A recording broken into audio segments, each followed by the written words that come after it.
Welcome to Live Oak Unitarian Universalist Congregation. I'm Drew Carter, a member of our worship ministry, and I'm going to be the worship associate this morning.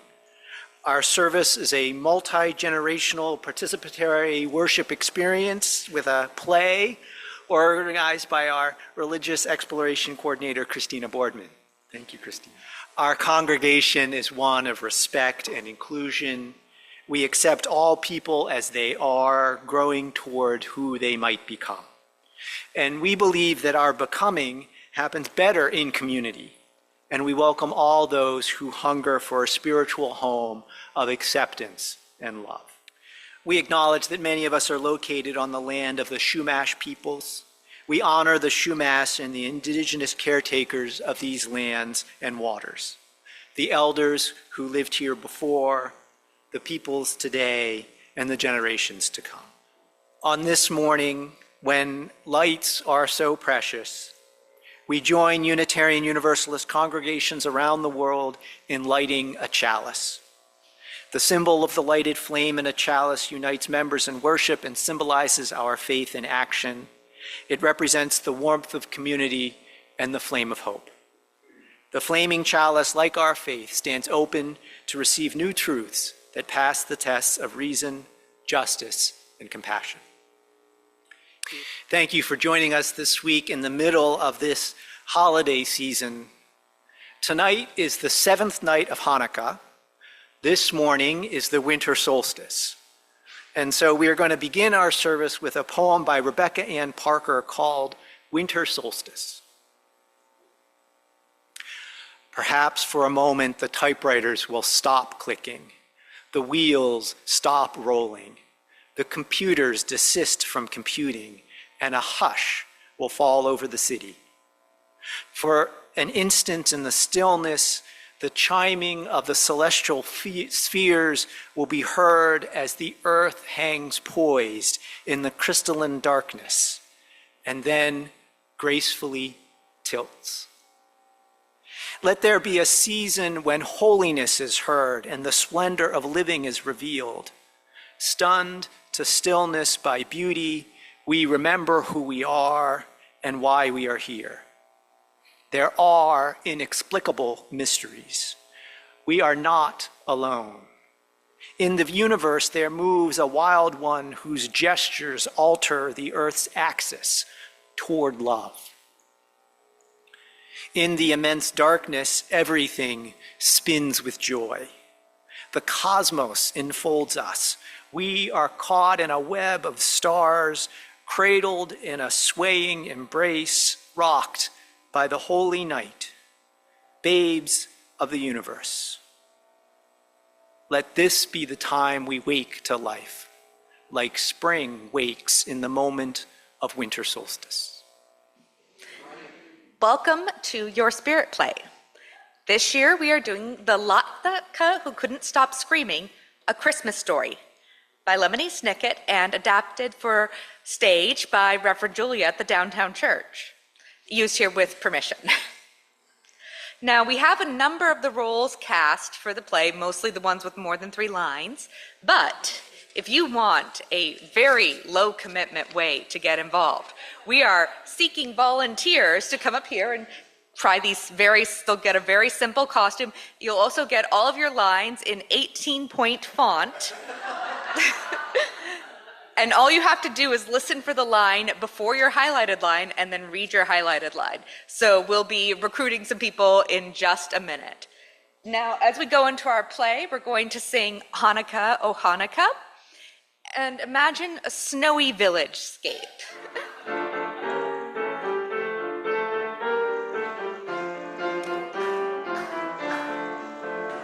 This story begins in a tiny village, more or less covered in snow. The snow had fallen during the long night, during which children had pressed their faces to the windows, looking for a glimpse of a man who they suspected of bringing them wonderful gifts. But instead, they heard a terrible noise coming from a certain cottage in the neighboring arrondissement. Word which here means place where something was being born. The cottage was already regarded with some suspicion, as it was the only place not decorated with flashing colored lights this time of year. The thing, being born, was a latke. A word which here means potato pancake. Latkes are a traditional part of the celebration of Hanukkah, a holiday commemorating a miraculous Jewish military victory. Nearly everything in this world is born screaming, and the latke was no exception. Even though the latke wasn't conceived or born in the way you and I were conceived and born, but instead was fashioned from grated potatoes, chopped onion, beaten eggs, and a dash or two of salt. Once these ingredients were properly mixed, the latke was slapped in a pan full of olive oil heated to a very high temperature, and this is when it began to scream. The latke was suffering so much, it leapt from the hot pan out the window of the cottage and began to run screaming down the boulevard.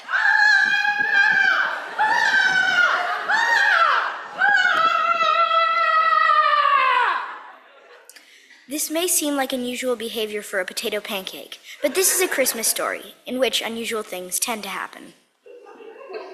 So at this point, I need 2 to 4 people to volunteer to be unusual Christmas lights, depending on how many people volunteer. Carol, Megan, Susan, and Mary, come up here and you're gonna... The latke ran past a row of flashing colored lights, which hung from the rain gutters of a less suspicious cottage. What's all the ruckus? We're the ones who are supposed to be dominating the neighborhood with our cheerful glow. We were just running a pan of boiling oil. Can you believe it? Yes, but we can't imagine why. Because I'm a latke. The olive oil reminds us of the oil used to rededicate the temples to the following defeat of Antiochus at the hands of the Maccabees. The oil was only supposed to last for 1 night, but there was a miracle and it lasted for 8. Plus, frying makes my skin so crispy and brown. So you're basically hash browns. Maybe you could be served alongside a Christmas ham. I'm not hash browns. I'm something completely different. Thank you, Christmas lights. Thank you, Christmas lights. Candy canes get to wear these beautiful masks. So can I get 2 candy canes?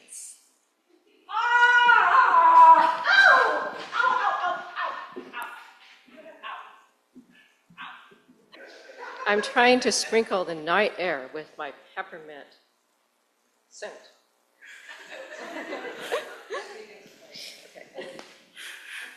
Your mouth-watering smell, not to mention all that yelping, is spoiling the effect.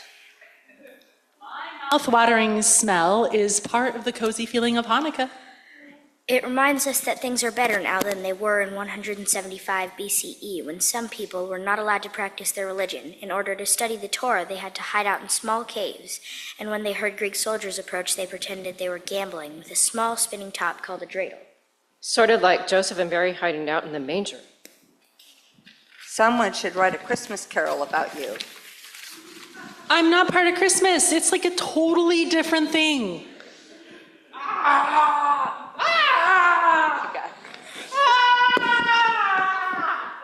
Thank you, candy canes.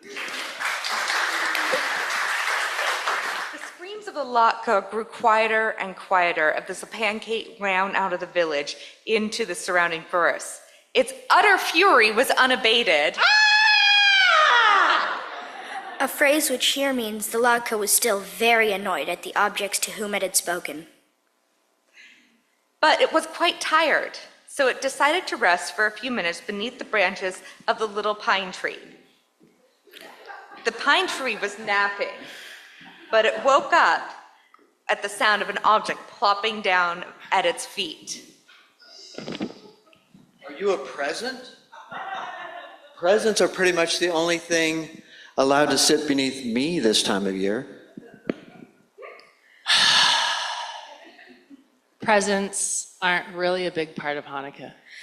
There's nothing wrong with giving gifts to loved ones, of course, but it's important to light the candles for 8 consecutive nights to commemorate the miracle in the temple and the miracle of victory, even when you're thoroughly outnumbered, so you shouldn't give up hope. Plus, Santa Claus. Santa Claus has nothing to do with it. Christmas and Hanukkah are completely different things. But Latke, sometimes things blend together. Let me tell you a funny story about pagan rituals.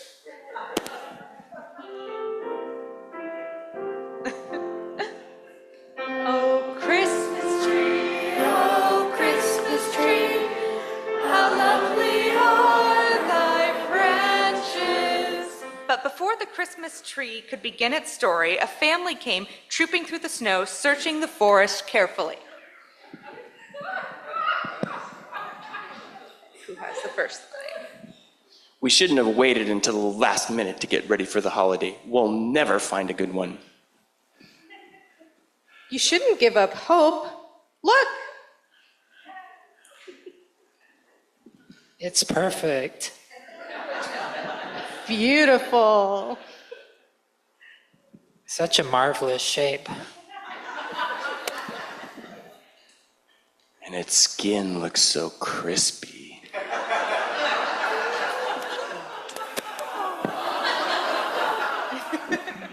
We'll need to reheat it, of course, but this will be perfect for Hanukkah dinner with a topping of applesauce, sour cream, or even jam. I'll refry it in oil to remind us of the rededication of the temple. And the triumph of the Maccabees over Antiochus. After hiding in caves all that time.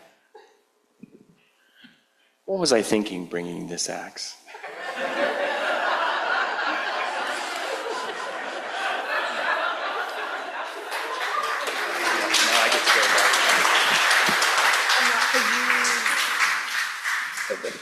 The family strolled back to the village, walking past the cottages with the flashing and colored lights and smiling politely at the candy canes until they reached their own home. The family took the latke into their own home, which was warm and cozy, and sat down at the table, which was lit with the flickering candles of a menorah, or Hanukkah, which is a branched candelabra designed specifically for the holiday. It is very frustrating not to be understood in this world if you say one thing and keep being told that you mean something else. It can make you want to scream. But somewhere in this world there's a place for all of us, whether you are an electric form of decoration, peppermint-scented sweet, source of timber, or a potato pancake. On a cold and snowy night, everyone and everything should be welcome somewhere. And the latke was welcomed into a home full of people who understood what a latke is and how it fits into its particular holiday. And then they ate it.